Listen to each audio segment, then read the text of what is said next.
Praise the Lord के season 10 में तमाम दोस्तों को खुशामदीद। आप देख रहे हैं जीसस क्राइस्ट टेलीविजन और प्रेज द लॉर्ड आपका पसंदीदा प्रोग्राम जो कि आपकी रूहानी तरक्की में आपका मददगार है।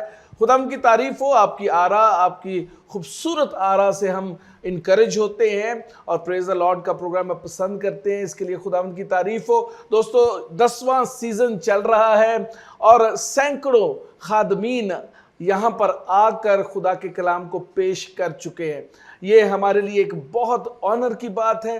अराउंड द वर्ल्ड बहुत सारे खादमीन इस स्टेज पर आए और उन्होंने खुदावंद के कलाम की खिदमत की है और 10वां सीजन भी इसी तरह से चलता रहेगा और हम सब मिलकर जितने भी खादमीन हैं कलीसिया की तरक्की के लिए काम करते रहेंगे और खुदा के रूह की हिदायत से खुदावंद के जलाल का काम करेंगे। खुदावंद की तारीफ हो।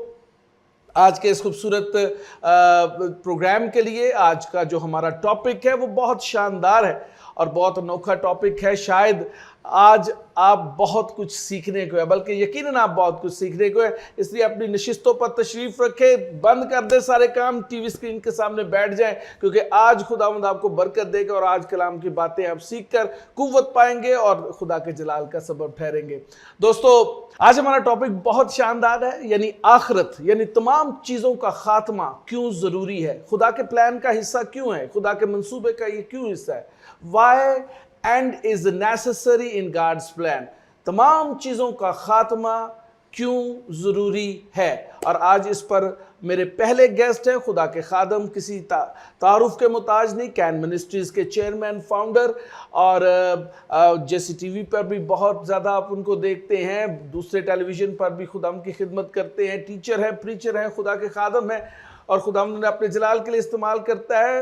आपकी भरपूर तालियों में वेलकम करना चाहूँगा पास्टर साकिब मुनव्वर को। Pastor welcome in the show. Thank you very much जनाब, गॉड ब्लेस यू और खुदा आपको बहुत ज़्यादा बरकत दे। Thank you sir, thank you for your time. आपने वक्त निकाला, प्रेज द लॉर्ड 10वें सीजन का हिस्सा बने। मेरे ख्याल कोई सीजन ऐसा नहीं है जिसमें आप नहीं है। ये खुदा का फजल है और आपकी शफ़क़त है जनाब, खुदा उनकी तारीफ हो। और इससे पहले कि आप सवाल करें, मैं आपको बहुत बहुत मुबारकबाद देना चाहूँगा। कि ज़िंदगी में बहुत सारे लोग आगाज़ करते हैं, कई चीज़ों का आगाज़ करते हैं, लेकिन वो आगाज़ बड़ा अच्छा करते हैं लेकिन उनसे इख्तिताम अच्छा नहीं हो पाता। और हम बाइबल मुक़द्दस में देखते हैं बहुत से ऐसे लीडरशिप के नमूना जात को हम देखते हैं जिन्होंने आगाज़ अच्छा किया लेकिन they could not end well way और वेल मैनर। लेकिन खुदा उनका शुक्र हो कि आपने जिस काम को हाथ लगाया है, खुदा ने शैमुएल वाली बरकत आपको दी है कि वो मट्टी को हाथ लगाए तो सोना हो जाए। खुदा ने आपके हर काम को, हाथ के काम को बरकत दी है और 10वें सीजन तक खुदा आपको लाया है। खुदा उनकी तारीफ हो। भाई साकिब, बड़ा कठिन सफ़र है जैसी टीवी का, आप तो जानते हैं शुरू से, लेकिन खुदावन जिसके साथ है हमेशा वो प्रॉस्पर होता है और जिसने चट्टान पर घर बनाया है वो कभी भी खौफजदा नहीं होता। बिलाशुबा। और खुदा उनकी तारीफ हो। जैसी टीवी खुदा उनकी तरफ से है, इसका नाम यीशु मसीह के नाम के ऊपर है, इस पे बरकत है, इससे नाम ऊपर नाम ही कोई नहीं है इसका तो खुदा उनकी तारीफ हो। 10वां सीज़न भी हमारे लिए बड़ा चैलेंजिंग था और इसमें हम चाह रहे थे कि थोड़ा मुख्तलिफ अंदाज में किया जाए, लेकिन क्योंकि लोगों का बहुत ज़्यादा इंटरेक्शन है प्रेज़ के हवाले से, खादमीन बहुत पसंद करते हैं इसको। गो के बाकी भी चैनल्स पे प्रोग्राम्स होते हैं लेकिन प्रेज़ द लॉर्ड की कुछ ख़ास नुमाया खुसूसियात है जिसे खादम पसंद करते हैं। बेशक इसमें और फिर हमने ये सोचा कि ठीक है, इसको एज इट इज़ ही लेके जाया जाए। आज जो पैसा हमारा टॉपिक है वो खात्मे के हवाले से। बिल्कुल सही। Every beginning has a end. Exactly sir. इब्तिदा में खुदा ने सब कुछ बनाया और खुदा के कलाम के अंदर मुकाशफा की किताब के आखिरी बाब में ये लिखा है तमाम चीज़ें ख़त्म हो जाएंगी। क्यों?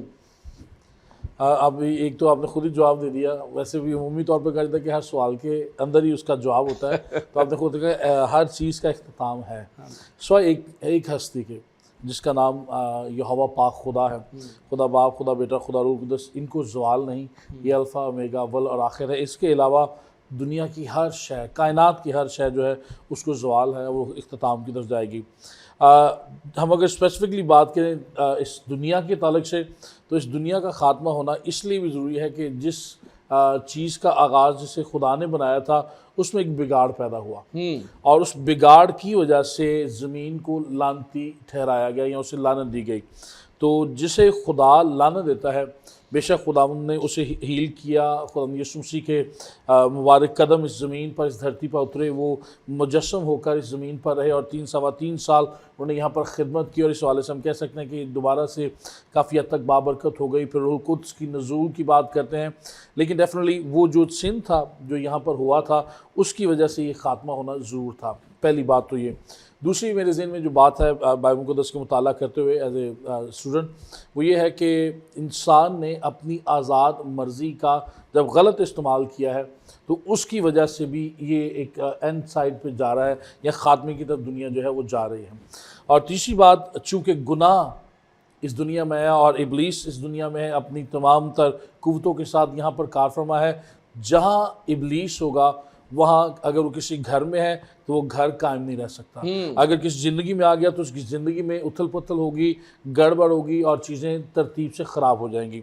तो जहाँ इब्लीस या उसकी कुव्वतें आती हैं या तासीरें आती हैं वहाँ पर हर चीज़ बेतरतीब हो जाती है।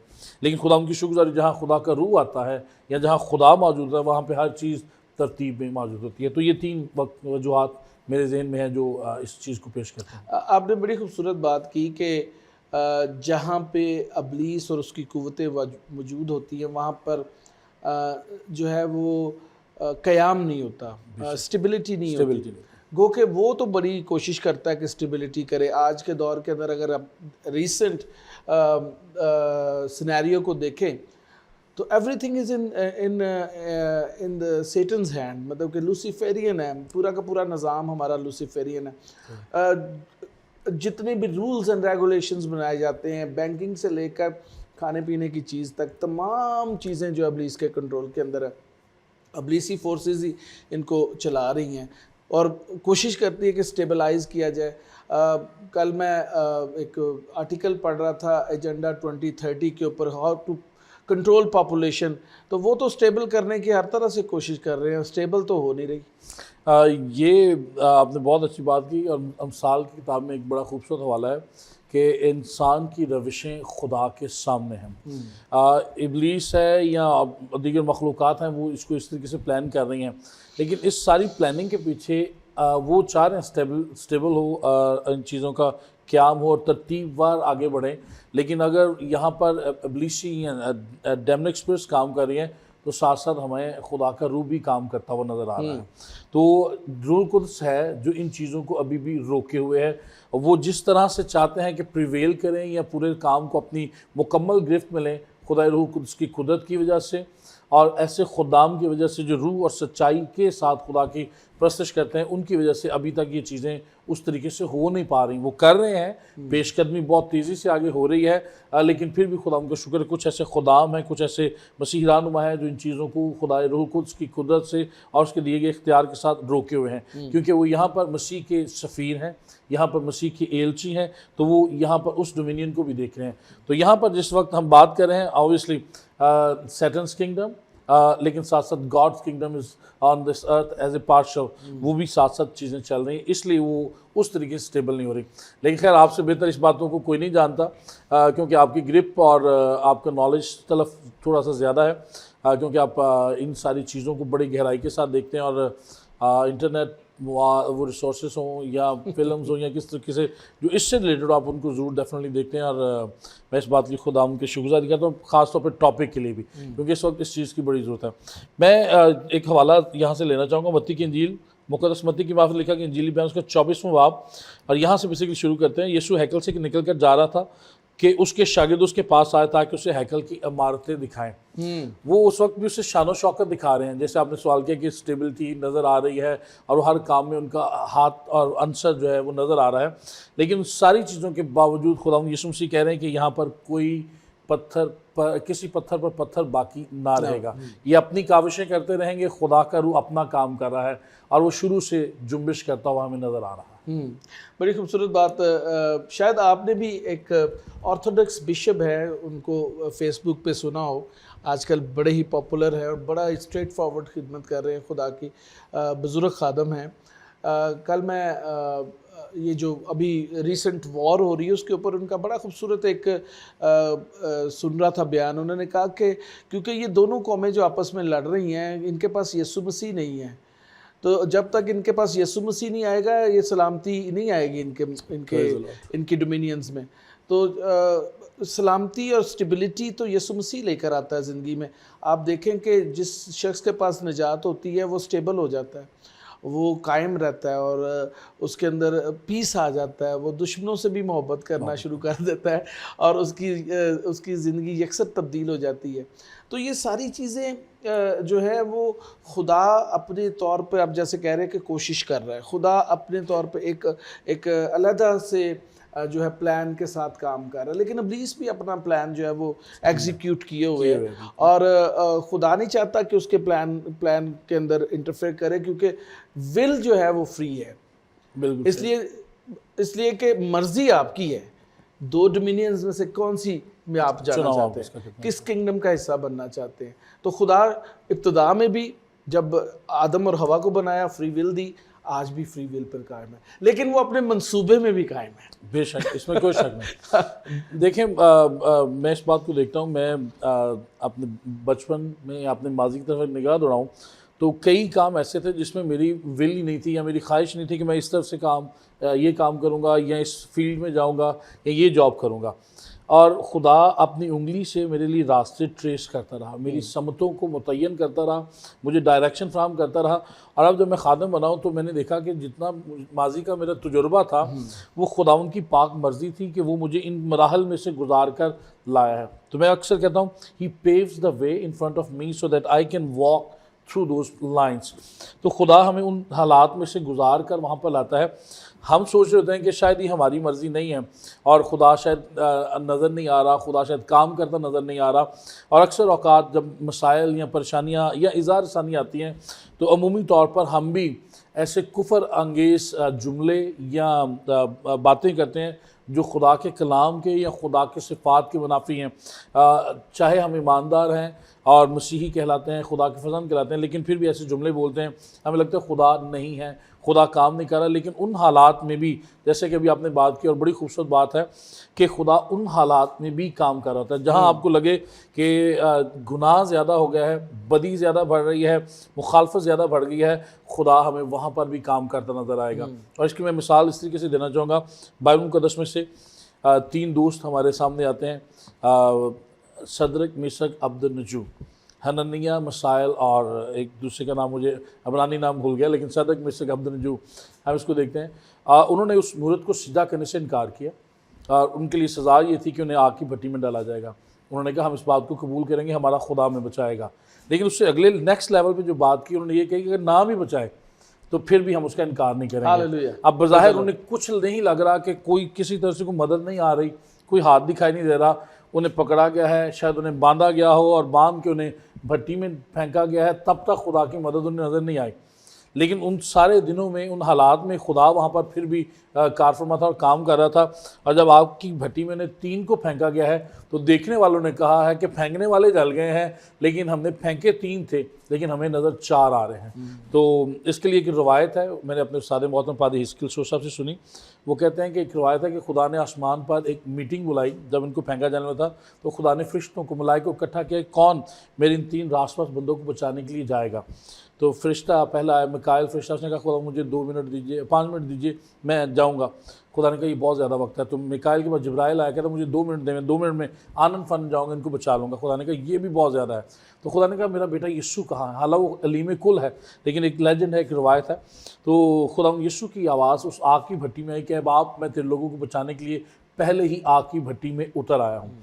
तो जहाँ हमें नज़र नहीं आता, हमारी दीदनी आंखों से नज़र नहीं आता कि खुदा काम कर रहा है, खुदा वहाँ पर भी हमारे साथ मौजूद होता है। और इसलिए इब्लीस को जो है ना, वो उसके प्रोग्राम में, उसके एजेंडा में एक लग़ज़िश है, तनज़ली है, वो पूरे तौर पर उसे इम्प्लीमेंट करता है, एग्जीक्यूट करता है और उसके एग्जीक्यूशन में कोई कमी नहीं, परफेक्ट। लेकिन जहाँ पर खुदा की डोमिनियन आती है, जहाँ पे खुदा की किंगडम है, वहाँ पे उसके लोग हैं, तो फिर खुदा अपने लोगों के सामने ढाल बन जाता है। इसीलिए उसका एक नाम है, वो हमारा हरावल और हमारा चंडावल, आगे और पीछे से गिरना। अच्छा भाई साहब, खात्मा जो है किसी चीज़ का भी, कोई भी क्रिएटर हो, जैसे मैंने कोई चीज़ बनाई है, जब तक मैं उससे पूरे तौर से तंग ना आ जाऊँ, मैं उसको बर्बाद नहीं करूँगा। मुझे नूह का दौर याद है, खुदावंद खुदा फरमाता, और लिखा हुआ है कि खुदा मालूल हुआ, मतलब कि वो इतना अफसुर्दा हो गया कि उसने कहा अब इनको ख़त्म कर दूंगा, मैं बिल्कुल ख़त्म कर दूंगा। तो इसका मतलब ये हुआ कि दुनिया और ये जो वर्ड है या अर्थ है, ये इतनी ज़्यादा खुदा की नाफरमानी करेगी कि खुदा बिल्कुल एंड पे मजबूर हो जाएगा कि इसको मुकम्मल तौर पर ख़त्म कर दे। मैं सिर्फ थोड़ी सी माज़रत के साथ, खुदा मजबूर नहीं हो सकता और ना उसको कोई कर सकता है। मतलब ऑब्वियसली लफ्ज़ इस्तेमाल कर सकते हैं क्योंकि इस्तारती तौर पर हम ये बात कह सकते हैं, लेकिन जो लफ्ज़ मलूल है वहाँ पर भी खुदा, मतलब इस बात को खुदा पहले से जानता था कि इंसान की नेचर क्या है। इसीलिए तो जब आदम ने और हवा से गुनाह सरज़द हुआ तो खुदा इससे पहले जानता था और उसने वहाँ पर पैदाइश 3 बाब की 15वीं आयत में आने वाले मसीह के मुतल्लिक से नबूवत फरमा दी थी, पेशीन गोई कर दी थी और हमारे पास मौजूद है। इसका मतलब है कि ही नोज़ द एंड। और यर्मिया के सहीफ़ा में लिखा है कि वो आगाज़ ही से अंजाम की उम्मीद दे देता है, बल्कि नेक अंजाम की उम्मीद देता है। तो उसे मालूम है ख़ात्मा ना, ख़ात्मा असल में खुदा की ना मर्ज़ी है ना खुदा की रज़ा थी कि ख़ात्मा हो।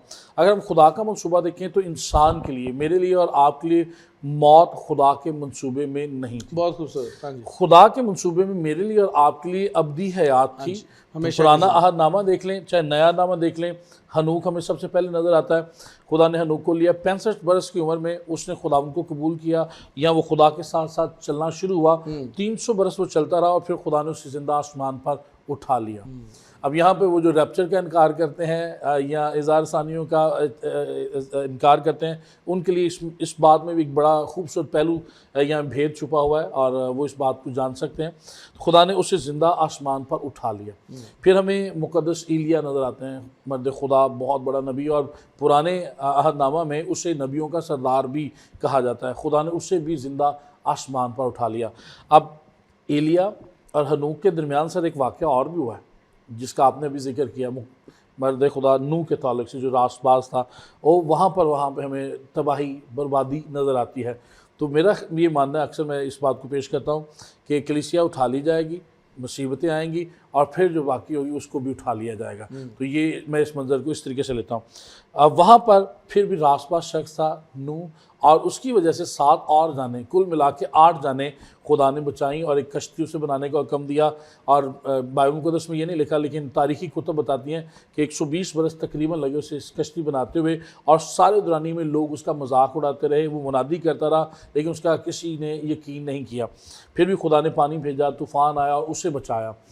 आज भी अगर दुनिया अभी तक बची हुई है तो मैंने पहले भी कहा, रूह कुदस की कुदरत से सबसे पहले खुदा उनका फजल है, वो तहम्मुल करके तरह दे रहा है। और दूसरी बात यह कि रास्तबाज लोग, एक रास्तबाज की दुआ से शहर सरफराजी पाता है या बरकत पाता है या बच जाता है। तो खुदा ने एक दरवाज़ा खोल रखा है, और वो दरवाज़ा ये है कि हम पूरी दुनिया को एवेंजलाइज करें, उन तक मसीह का पैगाम पहुँचाएँ। इसलिए एक तो बची है। ये डिस्ट्रक्शन जो नहीं है दुनिया की, ये आटो पे है। मतलब मैं इसे इस तरीके से कर सकता हूँ क्योंकि गुनाह आया, और जहाँ गुनाह या इब्लीस आता है वहाँ बर्बादी शुरू हो जाती है। वो घरों को देख लें, मैंने पहले भी जिक्र किया कि ज़िंदगी को देख लें, वहाँ पर तबाही और बर्बादी है। बज़ाहिर हम नज़र आते हैं कि बहुत अच्छे हैं। हम ऑफ द स्क्रीन एक बात कर रहे थे, मैं किताब पढ़ था A.W. टूज़र की, तो उसने कहा कि हमारी जो ज़ाहरी हमारी जो सक्सेस या कामयाबी में नज़र आती है वो ज़ाहिरी है। और लगता है कि हम apparently we are very successful, हम शोहरत पा चुके हैं, दौलत, बंगला, पता नहीं क्या क्या हमारे पास, हमने मादी चीज़ों को इकट्ठा कर लिया है। लेकिन जो नुकसान है दरअसल वो अंदरूनी है। आप किसी अमीर शख्स को देख लें जिसके पास बहुत पैसा है, या उन अशखास को देख लें जो शैतान के मंसूबों पे अमल पैरा है, इरादी तौर पर या गैर इरादी तौर पर, उनकी ज़िंदगी में अंदरून यानी बातन में उनको इत्मीनान नहीं है। They are not contented people. So मुबारक शख्स जिसको बाइबल मुक़द्दस में जिसकी तारीफ़ की मुबारक है वो शख्स, मतलब इसके बहुत सारे हवाला हैं। ज़बूर 128 की अगर बात करूँ तो बर्राक उसके लिए कहा गया है उस शख्स को, या माइकरॉस या मीकरॉस भी इसको कहते हैं यूनानी में। तो उसके लिए सर एक है जो अंदर और बाहर से मुतमईन हो। तो ये स्टेबिलिटी इब्लीस के लोगों के पास नहीं है। वो इस तरह से परेशान हाल ही रहते हैं। और जिनके पास पैसा है उनको देख लें 6000 किस्म की बीमारियां होंगी, और वो पैसा हो के भी, अगर पैसा है उनके पास तो उनके पास औलाद नहीं है, औलाद है तो औलाद ताबे फरमान नहीं है, और शादीशुदा हैं तो उनकी ज़िंदगियों में बिगाड़ है, ज़वाज में बिगाड़ है। तो ये इस तरीके से स्टेबिलिटी नहीं है, शायद ज़ाहरी तौर पर नज़र आती है शायद, लेकिन है नहीं। तो इस वजह से उस गुनाह ने और इस इब्लीस ने और हमारी मुसलसल खुदा की नाफरमानी ने और खुदा का खौफ जो हमारी ज़िंदगी में ख़त्म हो गया, इसने ये राह फराहम किया है कि दुनिया तबाही की तरफ जा रही है। और जब ये तबाह होगी, ख़ात्मा होगा, बेशक ऑब्वियसली खुदा इसको दुनिया को दोबारा से हिलाने वाला है, हिलाएगा, लेकिन उसके साथ उसके पास एक मंसूबा भी है बड़ा। अच्छा, आपने देखा होगा कि खुदा का कलाम जो है वो बड़ा स्ट्रेट फॉरवर्ड है। तमाम चीज़ों का ख़ात्मा, आसमानों और ज़मीन का ख़ात्मा किया जाएगा, नया आसमान नई ज़मीन होगी। इस पे एक अलहदा से जो हम गुफ्तगू कर सकते हैं, लेकिन उससे पहले जो है खुदा तमाम तर जो इंसान हैं उनका इंसाफ भी करेगा, अदालत होगी, बाकायदा अदालत होगी। और जब से इंसान बना है आदम से लेकर उस दिन तक, जब तक अदालत होगी, उस दिन तक सारी कौमों की, सारे लोगों की अदालत होगी। And it's a long process. लिखा हुआ किताबें खोली जाएंगी और तख्त लगाए जाएंगे, किताबें खोली जाएंगी। और लेकिन उस वक़्त जो है कलीसिया यीशु मसीह के साथ होगी, एक बहुत बड़ा हमारे पास होप है और उम्मीद है हमारे पास। तमाम चीज़ों को खुदावंद रैप अप करता हुआ नज़र आ रहा है, मतलब कि कंक्लूजन की तरफ खुदावंद बढ़ रहा है। जब कोई चीज़ कंक्लूजन की तरफ जा रही होती है, इसका मतलब है something new will be in plan. What do you think, what is in God's plan for after the conclusion? बड़ी खूबसूरत बात की। और ऑब्वियसली इस दौर में ये होप का या उम्मीद का पैगाम भी लोगों के पास पहुंचना चाहिए। जब हम इन सारी बातों को या अफवाहों को सुन रहे हैं या जंगों की बातें सुन रहे हैं और ज़लज़ले हो रहे हैं, मैं इसमें थोड़ी सी एक बात ऐड करके फिर इसकी तरफ आता हूँ। अगर हम पैदाइश पहला बाब पढ़ें और पहली आयत देखें तो खुदा की रूह पानी की सतह पर जुम्बिश करती नज़र आ रही है, यानी काम करती नज़र आ रही है।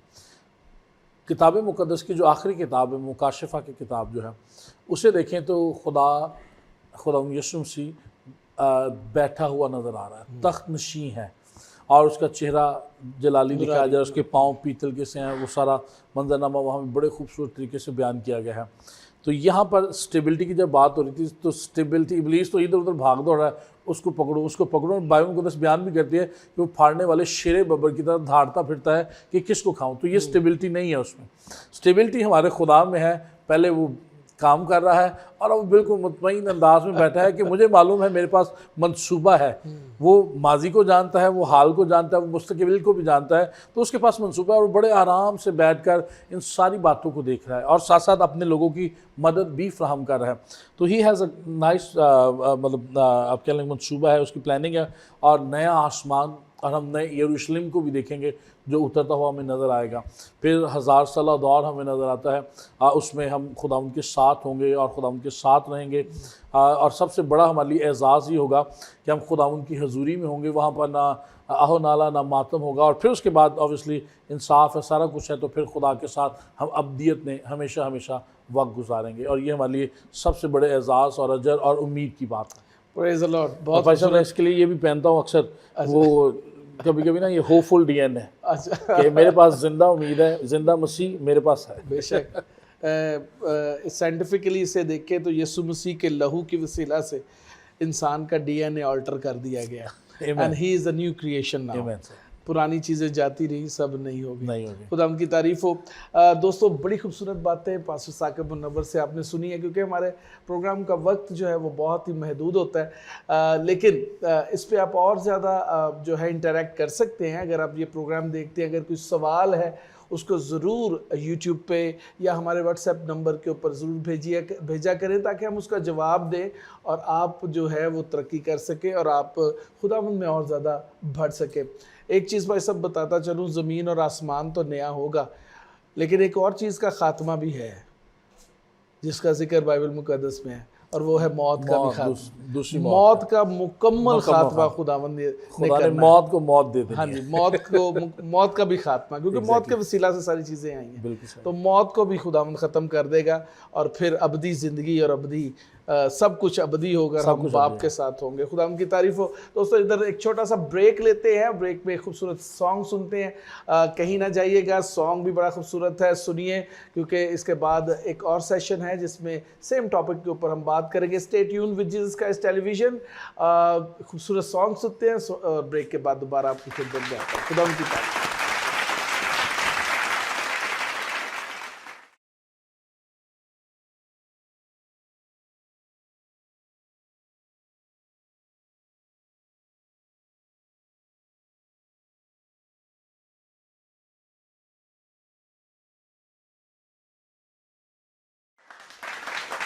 वेलकम बैक दोस्तों, प्रेज द लॉर्ड का ये शो जारी है। बड़ा खूबसूरत गीत सुना और गीत के बाद दोबारा आपकी खिदमत में हाजिर है। अगर आपने पहला हिस्सा नहीं देखा तो अभी हमारे यूट्यूब चैनल पर जाएं, JCTV पाक, और वहां पर जाके इस प्रोग्राम का पहला हिस्सा आप देख सकते हैं, महसूस हो सकते हैं। क्योंकि मैं सोचता हूं कि दोनों हिस्सों को जब आप देखेंगे तब आपको कंप्लीट टॉपिक की समझ आएगी और आप खुदा के कलाम से और ज़्यादा अच्छे तरीके से महसूस हो सकेंगे। हमारा टॉपिक जो चल रहा है वो है एंड, खुदा की मर्जी में जो है वो खात्मा क्यों ज़रूरी है, ये क्यों खुदा की मर्जी में शामिल है, इसके बारे में हम सीख रहे हैं। और मेरे साथ सेकंड गेस्ट हैं जो किसी तारुफ के मुताबिक नहीं, खुदा के बुजुर्ग खादम हैं, एक अरसा दराज से खुदा की खिदमत करते हैं, टीचर हैं, प्रीचर हैं, एवेंजलिस्ट हैं। खुदा उन्होंने बहुत ब्लेस किया हुआ है। आपकी भरपूर तालियों में वेलकम करना चाहूँगा लाहौर कॉलेज ऑफ थियोलॉजी के प्रिंसिपल, खुदा के अजीम खादम आली जनाब reverend canon Emmanuel Bahadur. Welcome sir, welcome in the show. Thank you. Uncle ji, uncle कहना इसलिए पसंद करूंगा कि आप बहुत बुजुर्ग हैं और मेरे वालिद साहब के दोस्त भी हैं और उनके साथ बड़ा अच्छा टाइम गुजरा। सो खुदा उनकी तारीफ हो, आपने टाइम दिया, वक्त निकाला आज बिलखुसूस इस प्रोग्राम के लिए, क्योंकि ये टॉपिक बहुत ही डिफरेंट था और मेरे लिए चैलेंजिंग था कि मैं किस खादम को बुलाऊं। और फिर खुदा ने रहनुमाई की कि आपको बुलाकर लोगों की तरबियत की जाए और खुदा के कलाम के मुताबिक जो है वो सीखा जा सके। आप थोड़ा सा बताएं कि ये आखिरत तो ज़रूरी क्यों है, मतलब कि वाई एवरीथिंग, जब यीशु मसीह यहाँ पर आ रहा है तो सब कुछ तो स्टेबल हो जाएगा ना, तो फिर क्यों खात्मा? आपका सवाल जो है ना, ये बहुत फितरी सवाल है कि ख़ात्मा क्यों ज़रूरी है, ठीक है, या ख़ात्मा क्यों होना चाहिए। उसका जवाब हम दो तरह से दे सकते हैं किताब मुक़द्दस में से। पहली बात यह है कि जब हम एक बहुत ही कदीम सहीफ़ा अय्यूब नबी के सहीफ़े को पढ़ते हैं तो वहाँ पर हमें 15वें बाब और उसकी 15वीं आयत में एक बहुत ही ख़ास बात मिलती है जिसे आम तौर पर लोगों को नहीं पता, जिसका देख, आयत करीमा इस तरह से है, आयत मुक़द्दसा, देख, और बहुत बड़ा लफ्ज़ है ये, ठीक है, बीहोल्ड, देखो, देख, देख, मुतवज्जे हो, और इसके साथ ये है फ़हम हासिल कर और सबक निकाल और अमल कर। देख, अच्छा, देख, वो अपने कुदसियों का एतबार नहीं करता, अपने कुदसियों का एतबार नहीं करता, बल्कि आसमान भी उसकी निगाह में पाक नहीं। वो अपने कुदसियों का एतबार नहीं करता, आसमान भी उसकी निगाह में पाक नहीं। इसका माना क्या है? इसका माना यह है कि लूसीफर खुदा का मुक़र्रब फरिश्ता था और कुद्दूस कुद्दूस कुद्दूस और सिजदे करता रहता और कुद्दूस कुद्दूस कुद्दूस कहता रहता था कि उसके दिल के अंदर घमंड आया और उसने खुदा के बराबर तख्त बनाने की नापाक जिसारत करने के लिए सोचा और कोशिश कर रहा था अपने साथियों को साथ मिला के कि मैं किसी न किसी तरह से खुदा के मुकाबिल एक तख्त बनाऊं और खुदा बन जाऊं। फिर खुदा ने उसको ज़ाहिर है आसमान से फेंक दिया, गिरा दिया गया, और साथ ही उसके साथी फरिश्तगान को भी। और अब वही नापाक रूहें हैं और उनके दर्जात फ़र्क या हुकूमतें। इफ्सियों के 6 बाब को पढ़े तो 4 मुख्तलिफ डिपार्टमेंट हैं उनके, जिनका वहाँ पर जिक्र किया गया है, ठीक है। क्योंकि हमें खून और गोश्त से कुश्ती नहीं करना, हुकूमत वालों, इख्तियार वालों, तारीकी की ताकतों, हवा की अमलदारी, ये उसके 4 डिपार्टमेंट हैं। इब्लीस के सारे ईवल स्पिरिट्स के, बद अरवा के, और वो आसमानी मुकामों में है। यहाँ से शुरू हो जाते हैं वो ऊपर ऊपर ऊपर, क्योंकि किताब मुक़द्दस के मुताबिक मुक़द्दस पौलुस 3 आसमानों का जिक्र करता है कि मैं तीसरे आसमान पे उठाया गया और फिर वहाँ पर उसने सारे का सारा खुदा की हुजूरी को देखा। तो इस तरह से ये ज़रूरत इसलिए है कि आसमान भी खुदा की निगाह में पाक नहीं है। और दूसरी बात, ज़मीन पर बाग़ अदन, जहाँ आदम और हव्वा आम मलबूसात नहीं पहनते थे, बल्कि खुदा के जलाल में लिपटे रहते थे, खुदा के जलाल में लिपटे रहते थे। अब तो हमें मसीह के चौगिर्द लिपटे रहने की ज़रूरत है। We need to be wrapped, वाह, कि हम मसीह के साथ लिपटे और चिमटे रहें। और ये हाल उस वक़्त था ये कि वो खुदा की हुजूरी उनके चारों तरफ होती थी। जलाल के 4 मानी हैं। पहला उसका मतलब है शान, खुदा की मैजेस्टी। दूसरा मतलब है अल नूर, दी लाइट, हर वक्त उसकी मैजेस्टी, उसकी लाइट, और फिर उसकी हुजूरी, इसका एक मतलब है। चौथा मतलब है उसकी हुजूरी बाकायदा, जैसे आप हाज़िर हैं मैं हाज़िर हूँ, जिसे देखा जा सके, टच किया जा सके, महसूस किया। जी बिल्कुल बिल्कुल। तो वो ठंडे वक्त में खुदा आके उनके साथ बातें करता है, सैर करता है। लेकिन अफसोस की बात है कि खुदा ने बनाया था हव्वा को, जिसका नाम आदम ने रखा था, लाइफ एंड लाइफ गिवर। खुदा ने बनाया क्या? मददगार। तो आम तौर पर हम बावर्ची के तौर पर ना उसे देखें, धोबन के तौर पर ना देखें, घर का काम नाले अस्पताल भी जाए, उत्थे भी रहे बेचारी सारा दिन घर। नो, ये उसका माना नहीं है। उसका माना हिब्रू टेक्स्ट के मुताबिक ये है, the one who would keep him on the track, वो जो उसे ट्रैक पे रखेगी और साथ ही करेक्ट भी करेगी। लेकिन अफसोस, शोहर को ट्रैक पे रखने की बजाय डिट्रैक्ट करता, डीरेल कर चढ़िया, डीरेल कर दिया।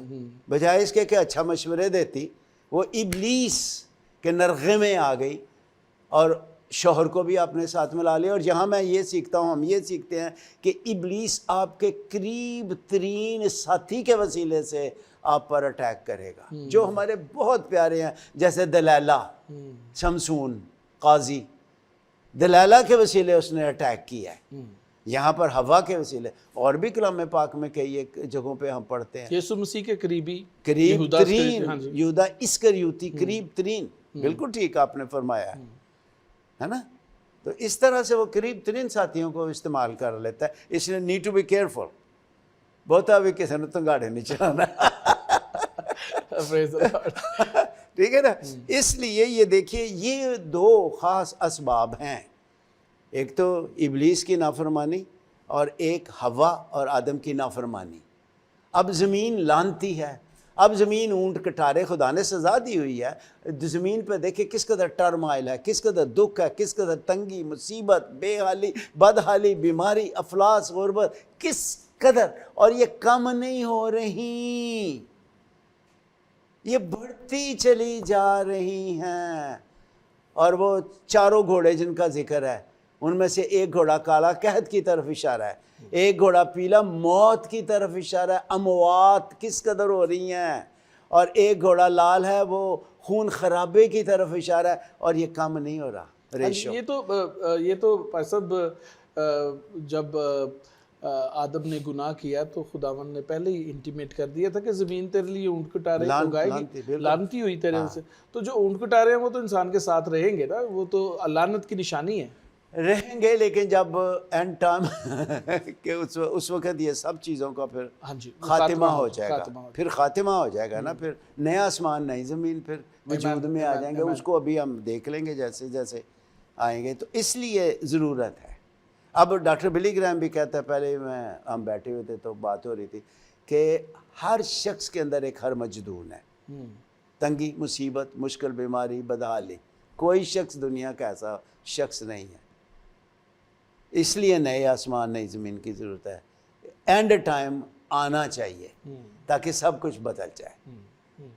अगर इसके ज़मीन और आसमान जी जी दोनों ही खुदा की नज़र में जी, जो है वो नापाक हो हाँ गए। जी, बिल्कुल और बिल्कुल। इसलिए ना सिर्फ ज़मीन का खात्मा होगा बल्कि हाँ। आसमानों का भी खात्मा, वो भी नया बनाया जाएगा, बिल्कुल ठीक। आसमानों का, जी, आसमानों क्योंकि का। 3 आसमानों का आपने जिक्र किया है। हाँ, तो किताब। तीनों आसमान क्या नए बनाए जाएंगे? हाँ, देखिए, आसमान से यरूशलेम नीचे आ रहा है, नया यरूशलेम, है ना।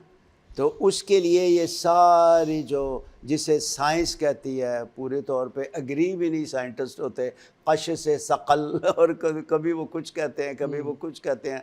तो वो ये सारी की सारी फोर्सेस, प्लीज़ नोट करना है हमने, सारी की सारी फोर्सेस वापस रिवर्स होके अदन वाली पोजीशन में चली जाएंगी। ये गुनाह के सबब से सारा कुछ हुआ है। ये तूफ़ान, ये आंधियाँ, ये जुल्म, ये तशद्दुद, ये जो कुछ, ये ज़लज़ला। अब ज़लज़ला जो है ये हिंदी ज़ुबान में भूचाल है, और भूचाल भूम चाल, ज़मीन का चलना। अब ज़मीन का चलना गुनाह की वजह से है। और खुदावंद यीशु अल मसीह ने जो पेशगोइयाँ की हैं उसमें से एक ये भी है कि ज़लज़ले आएंगे, लड़ाइयाँ होंगी, भूचाल, सारा कुछ खुदावंद यीशु अल मसीह ने बताया हुआ है। सो इसलिए चूँकि ये सारा कुछ इस वक्त अपने अरूज पे चला गया है, बदी, बदकारी, बदहाली, तो इसलिए नया आसमान, नई ज़मीन, आसमान भी नया, सब कुछ नया हो जाएगा। एक आर्ग्यूमेंट जदीद दौर में है, हाँ जी, और वो लोग जो खुदा पर ईमान नहीं रखते, एथियस्ट जिन्हें कहते हैं, जी जी जी, उनकी तरफ से, और ये एक बहुत ही मकबूल जो है वो ट्रेंड बन गया हुआ है खुदा के लोगों को खुदा से दूर करने का, कि इतनी मुसीबतें हैं, इतनी मुश्किलात हैं, गुर्बत है, इंसान जो है वो बहुत मुश्किल में से गुजर रहा है, तुम्हारा खुदा जो है वो तो मोहब्बत का खुदा है, वो सब कुछ ठीक क्यों नहीं कर देता? ये सब कुछ उसकी वजह से हो रहा है ख़राब। तो आपके इस जो है गुफ्तगू में ये बड़ा वाज़ेह है कि ये सब कुछ खुदा की वजह से नहीं हो रहा, ये सब कुछ इंसान की अपनी वजह से हो रहा है। इंसान ना तो गुनाह करता, और ना वो टर्मोइल आता, ना वो डेथ आती, और ना ही वो मुश्किलात आती जो आज इंसान फेस कर रहा है। ये तो खुदा से दूरी जो है वो लेकर आ रही है ना सब कुछ। देखिए, बात ये है कि आप जो बात कर रहे हैं ये 100% दुरुस्त है। किताब मुक़द्दस में लिखा है गुनाह की मजदूरी मौत। इसका मतलब गुनाह क्या है? आका। गुनाह आका है और ये मजदूरी देता है। क्या जो कोई उसका ग़ुलाम बन के रहता है, दो तरह की, एक तो अबदी मौत और एक अबदी जुदाई। किससे? आसमान और ज़मीन के खालिक से। अबदी जुदाई, इटर्नल सेपरेशन और इटर्नल डेथ। अब वो डेथ ऐसी डेथ है कि उसे डेथ भी नहीं मार सकेगी, ये जो अब आती है हम पे, फिजिकल डेथ। ये वाली डेथ मौत को मार ही नहीं सकेगी जो अबदी मौत है। तो इसलिए खुदा, चूँकि इंसान बार बार खुदा ताला मौके देता है कि इंसान तौबा करे, तौबा करे, तौबा करे। वो नहीं, किसी की हलाकत नहीं चाहता। किताब मुक़द्दस में लिखा है, शहादत है कि वो चाहता है कि सबकी तौबा तक नौबत पहुंचे। बिल्कुल ठीक, सबकी तौबा तक नौबत पहुँचे। और हर दफ़ा उन्हें चांस लोगों को मिलते हैं, क्योंकि ज़मीर अंदर से मुलामत करता है। लेकिन जो बेज़मीर हो जाएं, 3 चीज़ें हैं गुनाह को रोकने के लिए। एक, किताब मुक़द्दस, दूसरा अंदर जो ज़मीर है, जो इसको नहीं मानता उसका ज़मीर, और तीसरा मुल्की आइन। 3 सोर्सेज हैं। तो ना तो मुल्की आइन को लोग मानते, कौन टैक्स दे रहा है?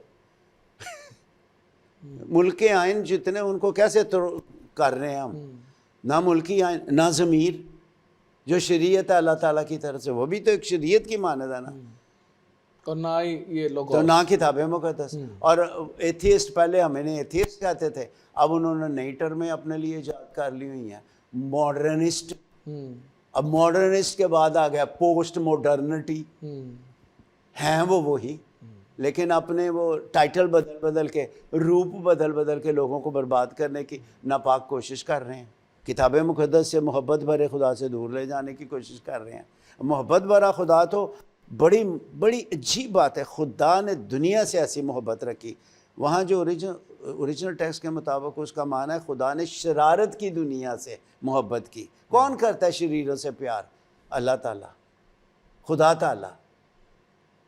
सादिक तो उसके हैं ही, रास्तबाज तो उसके अपने हैं, लेकिन पुरलुत्फ बात यह है और उसकी मोहब्बत की इंतहा देखें कि वो शरीरों को भी प्यार करता है, जैसे उसने हमें सिखाया दुश्मनों से मोहब्बत रखो। अभी आप कह रहे थे, कहा कि नहीं उसने, दुश्मनों से मोहब्बत रखो।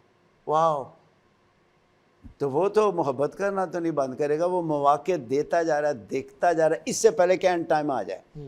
लेकिन ये सारी की सारी निशानियां पूरी तकरीबन पूरी हो चुकी हुई हैं। हाँ जी, वी आर अबाउट टू, हाँ, किसी लम्हे किसी वक्त भी, किसी वक्त भी। पर सब एक और चीज़ जो बड़ी अहम है, ख़ात्मा तो हो जाएगा इस लानती दुनिया का भी और आसमानों का भी, जैसे आपने कहा है। उसके बाद क्या होने को है? क्या देखते हैं बाइबल के अंदर? उसके बाद भी कुछ जिक्र है, कुछ उम्मीद है, कुछ तसल्ली है? देखिए, किताब मुक़द्दस इसके बारे में हमें एक ज़िंदा उम्मीद दिलाती है। किताब मुक़द्दस झूठी तसल्लियाँ देने वाले बड़े हैं दुनिया में। शोहर बीवी को, बीवी शोहर को, एक दूसरे को झूठी तसल्लियाँ, बच्चे वालिदैन को वगैरह। लेकिन किताब मुक़द्दस की जो उम्मीद है वो ज़िंदा उम्मीद है। आमीन। That's not a false hope. और किताब मुक़द्दस में अब यहाँ पर खुदावंद यीशु मसीह के फरमूदात को देखिए। मुक़द्दस मत्ती की मार्फत पाक इंजील 5वां बाब 18वीं आयत में यूँ रकम है, लेकिन क्योंकि मैं तुमसे सच कहता हूँ, मैं तुमसे सच कहता हूँ, जब तक आसमान और ज़मीन टल ना जाए मेरे मुँह की बातें हरगिज़ ना टलेंगी। और फिर इसी इंजीली बयान में खुदावंद यीशु फरमाते हैं 19वें बाब की 28वीं आयत में यूँ लिखा है, मैं तुमसे सच कहता हूँ, जब इब्ने आदम नई पैदाइश में अपने जलाल के तख्त पर बैठेगा तो तुम भी जो मेरे पीछे हो लियो 12 तख्तों पर बैठकर इसराइल के 12 कबीलों का इंसाफ करोगे। अब यहाँ पर जो खुदावंद तालीम दे रहे हैं, मैं तुमसे सच कहता हूँ, जब इब्ने आदम, तो इब्ने आदम यहूदी एक दूसरे को कहते थे, लेकिन यहाँ पर जो लिखा है वो है दी सन ऑफ मैन, जिसका मतलब है फ़क्त मैं अज़ली व अबदी हूँ। इब्ने आदम का ये मतलब है, मैं जो अज़ल से हूँ, मैं जो कदीम उल अय्याम हूँ। और जब कदीम बोला जाता है तो इसका शुरू को नहीं है। मैं जो कदीम उल अय्याम हूँ, जब तक कदीम उल अय्याम नई पैदाइश में अपने जलाल के तख्त पर बैठेगा, जब कदीम उल अय्याम नई पैदाइश में अपने तख्त पर बैठेगा। इसका क्या मतलब है? आलमे नाओ, सारी दुनिया आसमान नए तश्कील दे दिए जाएंगे नए तौर से। ये यीशु मसीह ने फरमाया है और कि आदमे नाओ। फिर इसके साथ ही तीतुस 3 बाब की 5वीं आयत में मुक़द्दस पौलुस रसूल भी लिखते हैं, तो उसने हमको निजात दी, मगर रास्तबाजी के कामों के सबब से नहीं जो हमने की खुद किए, बल्कि अपनी रहमत के मुताबिक नई पैदाइश के गुस्ल और रूहुल कुद्स के हमें नया बनाने से। अब है क्या? एक तो आप और मैं आदमे नाओ, जिन्होंने कहाँ जाना है? आलमे नाओ में दाखिल होंगे। नया आसमान होगा, गुनाह का वजूद नहीं होगा, आंसू पोंछ दिए जाएंगे, ना मुसीबत, ना दुख, ना तंगी, ना अफलास, ना भूख, ना कपड़े ख़रीदने की ज़रूरत। खुदा का जलाल होगा, उसमें हम लिपटे होंगे हर वक्त। हमद, सना, सिताइश का माहौल होगा और नया यरूशलेम और खुदा खुद लिखा है कि उसकी हुजूरी होगी और वो हमारे दरमियान अपना खैमा लगाएगा और वही ज़िंदगी का दरख्त जो है वो उसमें बिल्कुल सब कुछ उसमें होगा। इसलिए आसमान और ज़मीन नए कर दिए जाएंगे। लेकिन एक सवाल है, कैसे? ये किताब मुक़द्दस इसका भी जवाब दे रही है कि नया आसमान और नई ज़मीन जो हैं इनकी रेनोवेशन नहीं होगी, घरों की रेनोवेशन होती है। सोफिया नू ठीक ठाक करा लीदा है, घर की चीज़ों को ठीक ठाक, दीवारों को रेनोवेशन नहीं होगी।